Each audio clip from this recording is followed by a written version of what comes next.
பயப்படாதே, இதுதான் நீ கடைசியா பார்ப்பது, இனி ஒரு நாளும் பார்க்க மாட்டேன்.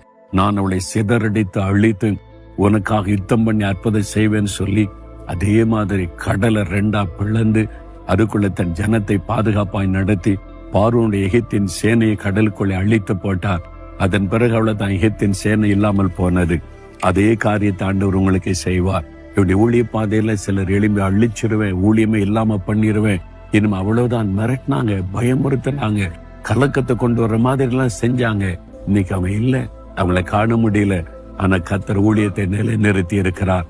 அதே ஆண்டவர் தான் சொல்றார், பயப்படாதே மகனே மகளே, இன்றைக்கு பார்க்கிற இந்த போராட்டம் நெருக்க உபத்திரவத்தை என்னைக்கும் காண மாட்டேன், நான் உனக்கு யுத்தம் பண்ணுவேன், ஜெயம் கொடுப்பேன்னு சொல்லுகிறார். இப்ப நீ சொல்ல, ஆண்டவரை பார்த்து, ஆண்டவரே உம்முடைய வாக்குத்தத்தத்தை நான் விசுவாசிக்கிறேன், இன்றைக்கு பார்க்கிற உபத்திரவ நெருக்கம் போராட்டம், இந்த பிசாசின் உபத்திரவத்தை இனி என்றைக்கும் பார்க்க மாட்டேன்,